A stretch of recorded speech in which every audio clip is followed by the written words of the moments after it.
दरवाज़ा खोलो शहरीन, बाहर सूरज आग बरसा रहा था। ये एक बड़ा घर था जिसके 3 हिस्से थे। दरवाजे के बीच वाली गैलरी इन तीनों मकीनों को जोड़े रखती थी। इसके दोनों ताए इन दोनों पोर्शन में रहते थे और शहरीन की माँ के हिस्से में 2 मरले का पोर्शन आया था, जो कि एक कमरा, एक स्टोर और किचन और शेड बनाकर जगह दे दी गई थी। शहरीन मेरी धी, दरवाज़ा खोल, अम्मा ने कुंडी खड़काते ज़ोर से आवाज़ दी। शहरीन का एक भाई छोटा था और एक छोटी बहन जरी थी, जो कि 8वीं क्लास में पढ़ती थी और शहरीन बीए की स्टूडेंट थी। इसने अम्मा की आवाज़ सुनते ही भागकर दरवाज़ा खोला। बाहर अम्मा पसीने से भीगी खड़ी थी। इसने भागकर रूह अफ़ज़ा का शरबत बर्फ़ डालकर गिलास अम्मा को पकड़ाया, जिसे अम्मा ने एक ही सांस में हाली कर दिया। उफ़ अल्लाह, गज़ब खुदा का, इतनी गर्मी है बाहर, समझो जहन्नम आग बरसा रही है। अम्मा ने शरबत के ऊपर एक गिलास ठंडा पानी गट-गट चढ़ा लिया। तो अम्मा, किसने कहा था कि अब्बा की पेंशन आते ही बाज़ार से सौदा लेने चली जाओ? थोड़ा ठंडा टाइम होने का इंतज़ार कर लेती। अब्बा तो ऊपर चले गए, ये न सोचा कि पीछे इनके बच्चे और बीवी क्या करेंगी। शहरीन ने बगैर समझे बोलना शुरू कर दिया। पुत्र, तुझे अल्लाह का वास्ता, खुदा का बंदा था, खुदा ने ले लिया। मुझे तो तुम्हारी दिमागी हालत पर शुबा होने लग पड़ा है। कौन है हमारे करने वाला? एक छोटा भाई जो 4 साल का है, या वो तुम्हारे दायाजाद जिनको कभी फुर्सत नहीं मिली कि छोटे चचा की औलाद की कोई ज़रूरत ही पूछ लें। शहरीन के दोनों दायाजाद असफर और अजमल थे। बड़े ताया, जिनका नाम इकराम था, वो सरकारी नौकरी पर थे। उन्होंने हिस्से में जो 2 मरले मिले थे, उसमें 5 मरले के साथ वाला घर खरीद कर मिलाकर बहुत अच्छा सेट कर लिया था। उनकी एक बेटी सारा, जो कि बड़ी मगरूर नकचड़ी थी, कॉलेज की स्टूडेंट थी, एमए कर रही थी।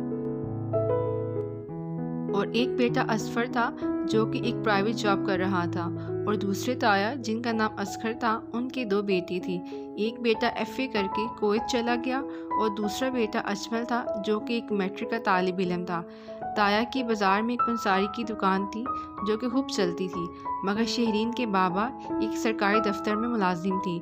उनकी हार्ट अटैक होने से वफ़ात हो गई थी। अब उनकी पेंशन उनकी बेवा को मिलती थी। शहरीन की वालदा जैसे तैसे खींच कर इस पेंशन से गुजर बसर कर रही थी। अम्मा आहर कर उठकर बड़बड़ाती बरामदे में चली आईं और अगर अगर की आवाज़ से एडजस्टर फैन चलने लगा। वक़्त पर लगाकर उड़ने लगा। वक्त का काम गुजर ही जाना है। शहरीन ने बीए कर लिया और एक प्राइवेट स्कूल में जॉब करने लगी। जरी ने मैट्रिक कर लिया और कॉलेज जाने लगी। अचानक एक रात अम्मा की तबीयत खराब हो गई। शहरीन ने भागकर ताया इकराम को दरवाज़ा बजाया। रात के 3 बजे उन्होंने दरवाज़ा ना खोला तो शहरीन भागकर दूसरे ताया के घर गई, जो कि नींद में थे। उसने ज़ोर से दरवाज़ा बजाया तो उन्होंने खोल दिया। क्या हुआ है, इतनी रात को इतनी ज़ोर से दरवाज़ा क्यों बजाया तुमने? वो बाहर निकलते ही ज़ोर से धाड़े, वो अम्मा की तबीयत खराब हो गई है। शहरीन ने ज़ारों को तार रोते हुए कहा, लो जी, अच्छी बड़ी तंदुरुस्त तुम्हारी माँ को क्या हो गया?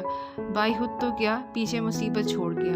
वो बड़बड़ाते हुए शहरीन के पीछे गई। जब कमरे में आए तो अम्मा बेसुध थी। उन्होंने अजमल को बुलवा कर गाड़ी में लटाया और हॉस्पिटल ले गए। आपकी अम्मा को दिल का दौरा पड़ा है, डॉक्टर ने इमरजेंसी रूम से बाहर आते हुए कहा।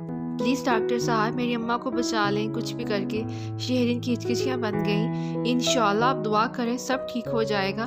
डॉक्टर ने शहरीन को तसल्ली दी। उसके ताया ने उसके सर पर हाथ भी ना फेरा और अजमल को बिठाकर घर चले गई कि मेरी तबीयत तो खुद ठीक नहीं है। अजमल, जो कि अब एफए करके प्राइवेट नौकरी कर रहा था, वो उनसे कतरे बेहतर था। उसने कहा, शहरीन आपी, चची ठीक हो जाएंगी, आप खुद को संभालें, वरना जरी और अली का क्या होगा? अगर पैसों की ज़रूरत है तो आप मुझसे ले लें। शहरीन ने कहा, शुक्रिया भाई, आपने इतना कह दिया बहुत है। अब्बा की पेंशन और मेरी तनख्वाह के कुछ पैसे पड़े हैं, अभी ज़रूरत नहीं। इंतज़ार करते सुबह हो गई कि अचानक डॉक्टर ने निकलते हुए कहा, आपकी अम्मी का ऑपरेशन करना पड़ेगा, सर्जरी करनी पड़ेगी। इसके लिए 10 लाख लगेंगे, वरना आप अपनी अम्मा को ले जाएं, उनका दिल बहुत कमज़ोर हो चुका है। शहरीन ने घबराकर अजमल की तरफ देखा कि 10 लाख कहाँ से आएंगे? इनके 2 मरले के पोर्शन को बेचकर भी इतने पैसे नहीं मिलेंगे। इसने अजमल से कहा, मुझे घर ले चलो। घर जाकर शहरीन ने दोनों ताया की मिन्नत समाजत की कि आप ये पोर्शन अपने नाम करवा लें और अम्मा के इलाज के लिए पैसे दे दें। तुमको तो पता है मेरा सारा पैसा घर पर लग चुका है। बड़े ताए ने फौरी कोरा जवाब दे दिया तो छोटे ताए क्यों पीछे रहे थे। उन्होंने कहा, मैंने अपना सारा पैसा अफसल पर लगाकर उसे कुवैत भिजवाया है। शहरीन की इल्तिजा को सब ने नज़रअंदाज कर दिया तो शहरीन ने अजीब सी नज़रों से उनको देखकर अजमल के साथ हॉस्पिटल चली आई। मेरे जहन में एक ख्याल आ रहा है, क्यों ना भाई अफजल से रब्ता करके बात करूं, अब तो उन्होंने काफ़ी पैसा कमा लिया होगा। अजमल ने कुछ सोचते हुए शहरीन से कहा, जब कोई काम न आया तो वो क्या काम आएंगे। शहरीन ने बेएतबारी से कहा, लेकिन अजमल ने अफसल से रब्ता करके सारी बात बताई। मुबारक हो शहरीन, आप ही, अफसल भाई पैसे भिजवा रहे हैं, कल तक पहुंच जाएंगे। अजमल ने कहा, क्या क्या कह रहे हो तुम। शहरीन आंसू पीते हुए हैरानगी से बोली, डॉक्टर साहब मेरी अम्मा का ऑपरेशन शुरू कर दी, एडवांस में 2 लाख जमा करवा रही हूँ, बाकी इंशाल्लाह कल तक दे दूँगी। अम्मा का ऑपरेशन ठीक हो गया, अम्मा अब होश में थी, मेरे इलाज के पैसे किसने दिए। अम्मा ने शहरीन से पूछा, जो कि अम्मा के होश में आने का सुनकर कमरे में आई थी। अम्मा देखा खुदा ने कैसे मदद की आपकी, अफसल भाई ने पैसे भेजे हैं। शहरीन ने अम्मा को जवाब दिया। अम्मा ने अफसल को दुआएं देना शुरू कर दी। अगले दिन अम्मा को हॉस्पिटल से डिस्चार्ज कर दिया गया। जब वो घर आई तो सबसे खुशदिली से मिली। अजमल और शहरीन ने पैसों का जिक्र किसी से नहीं किया।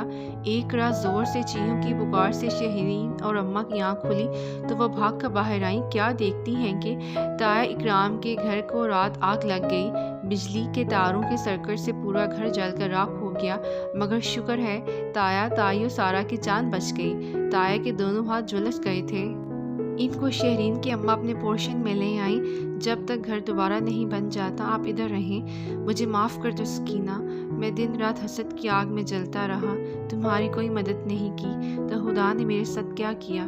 बड़े ताया माफ़िया मांगने लगे।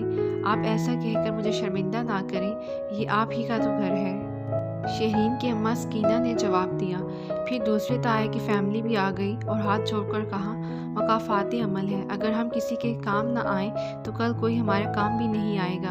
हम आज अफसल के लिए शहरीन का रिश्ता मांगते हैं। छोटे ताया ने कहा। अम्मा क्यों खुदा की रहमत से इनकार करती। इधर शहरीन की भी खुशी के मारे आंसू निकल आए कि इतना अच्छा इंसान उसकी ज़िंदगी में शामिल होने जा रहा है, जिसने बर वक्त मदद करके उसकी अम्मा को नई ज़िंदगी दी थी, बल्कि उसने दोनों घरों की आंखें भी खोल दी थी। खुदा हमारे लिए जो भी करता है बेहतर करता है। आज उसको उस बात की समझ आई थी। मुझे उम्मीद है आपने मेरी वीडियो से कुछ ना कुछ ज़रूर सीखा होगा। अगर आपको मेरी वीडियो पसंद आए उसको लाइक और शेयर करना मत भूलें और मेरे चैनल को सब्सक्राइब करना मत भूलें। Thank you for your time, thank you for watching and listening. Stay happy and stay blessed.